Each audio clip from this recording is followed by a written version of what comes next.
Hello everybody, Lenz is back with another video.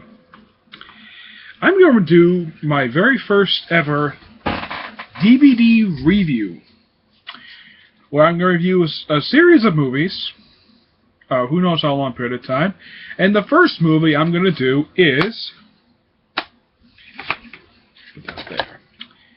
this one, right here. Just the camera there. Friday the 13th. The original version of the movie, Uncut. And what the DVD looks like, put that over there, it's a 3D thing. This is what the DVD looks like for part 1. Alright? Now, this movie pretty much does set up the events of the rest of the series. And there is one familiar face in this entire... Actually, there are two familiar faces in this movie. One is Betsy Palmer. I think that's her name. Let's see. Oh, yes, Betsy Palmer. Betsy Palmer and, of course, Kevin Bacon. Which, before this movie, I never knew he was in this movie. Kevin Bacon plays one of the victims of the movie. And unlike the rest of the movies, there is not a really big high body count. I think that the body count is about maybe 8 people die in this movie. And that does include the counselors at the beginning. Those who have seen the movie, basically, it's basically, typically Friday the 13th is basically a killer who wears a mask and kills people.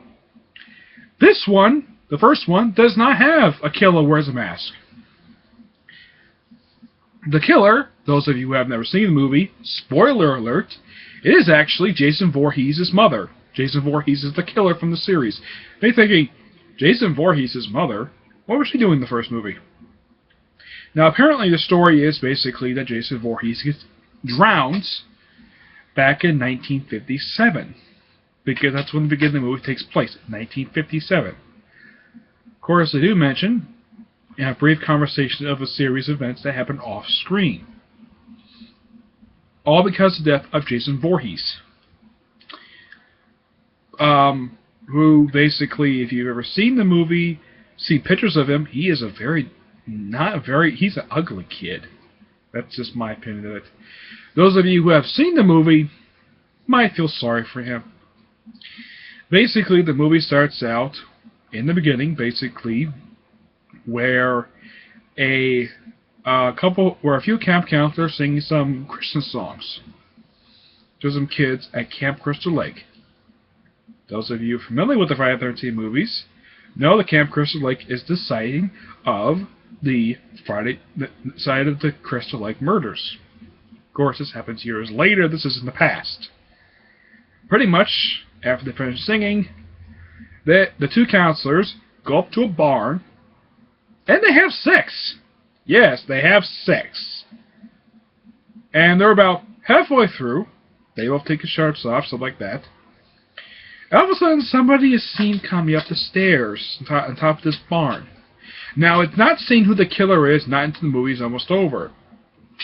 This is one thing in particular this movie does do that the rest of the movies don't do, where they kind of keep the killer in shadow until the last victim of last potential victim in the movie.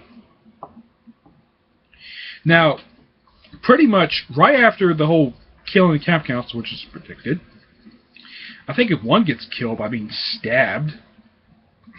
The male counselor, there are two, it's a male female counselor. The male counselor dies first. Quite obvious, he dies first. Yeah. I'll reveal exactly why the killer is doing this when I get to the end. Now, pretty much right after the killer, I'm not going to reveal who it is, particularly, though I may have spoiled the beginning. Pretty much, right after she does the killing, the movie jumps ahead about 20 years to the year 1980. And I think it's 1980. No, it's More like 1976. Because they explain in the sequel that 5 years has passed by since the events of the first movie. Now, pretty much, there's this girl, basically, who's going to be the camp's cook. Now, they do mention the owner of the camp is Steve Christie, and the fact he has spent, they mention this, how much he spent trying to put the camp back together, because it's had a series of problems over the years, like poisoned water, some flooding, stuff like that. This camp has experienced bad luck over the course of a 19-year period, because 19 years has passed by since the events of the prologue of the movie. Yes, 1957 scene is a prologue. Pretty much, she gets a ride from a truck driver who drives one of those gas truck things. I don't know what they're called. She gets a ride from him, and let's see, what's next happens. Oh yes, he agrees to take her about halfway there, after she asks basically how to get to Camp Crystal Lake. Of course, everybody's quite skeptical and superstitious about this. This is typical for a movie of this period to be acting like this.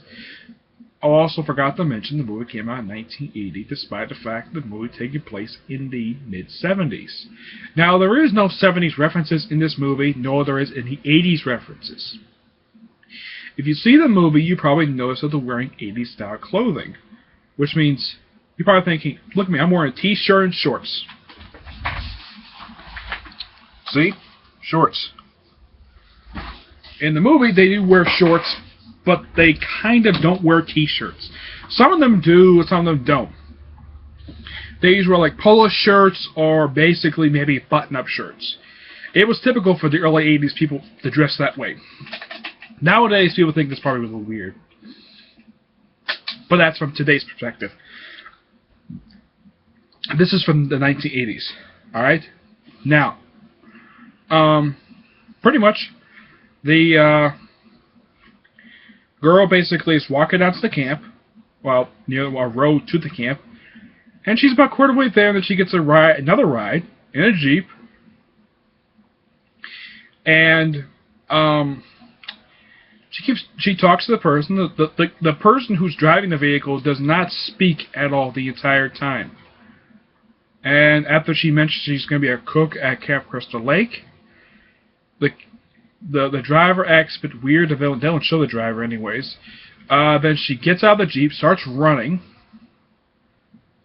and she gets killed. She gets stabbed to death. Of course, she's wearing like one of those hiking backpacks on her back. Yeah. Of course, the movie jumps ahead a bit. I'd say around the same time this is happening. And you see Steve Christie, basically without a shirt on. It's typical for guys to do that when they're doing handiwork. And of course, he's wearing a handkerchief like a little, almost like an ascot, like Fred Jones from Scooby-Doo. Kind of the same thing. Kind of like get my handkerchief in my pocket. He wears a handkerchief like this. He just ties it around his neck like this. This is how he's typically seen throughout most of the movie. Yeah, I'm gonna keep this on basically throughout the rest of this review. Now, pretty much, he helps out with a girl he basically somehow has a relationship. I think her name is Alice. I think her name is. No, she is not related to the Alice from Alice in Wonderland. Just a common coincidence of a name. Those of you who want to watch this movie, see this movie. Let's see what else. They use the camp counselors, and there's about, I'd say 6, 7 of them. One of whom is I think his name is Terry. He's kind of a strange guy. He likes to pick on the one of the girls, basically. Oh, one other thing. Some of the girls in these movies don't wear any underwear. That's one thing you probably wouldn't notice in these movies, is the fact that the girls wear no underwear. No bra, no panties, nothing. I mean, as soon as they take off, like, this one girl who he picks on in the movie, as soon as she takes off her top and her pants, she's basically butt naked. And she goes skinny dipping in, like, the lake. I think it's a leg. Okay, give him a couple more minutes. I'm gonna have this. Now, let me make notes about this. I'm gonna have this video be a two-part because the videos I have basically record for 15 minutes. Anyways, let's see what else. Oh yes. Pretty much the and they have a guy basically who is kind of crazy in the way. Oh wait, that's Terry characters from the second movie, but yeah, he just like she's at the archery range and she's setting up the target, and after she just finished up target, bam, arrow goes right in the target. And it turns out it's the comic relief character in the movie. And when I see him die in the movie later on, yes, he does die. I'm not that surprised he dies because he was a stupid character. Heck, he took off his shirt and talking like a freaking doing a little stupid little stereotypical version of how Indians are, which they don't act like that at all. Okay, I'm just almost there. Pretty much, yeah, and also a couple of the counselors, one of whom is from Bacon, the other is played by, I don't remember who their actress plays her. They're actually dating, and they're sleeping together.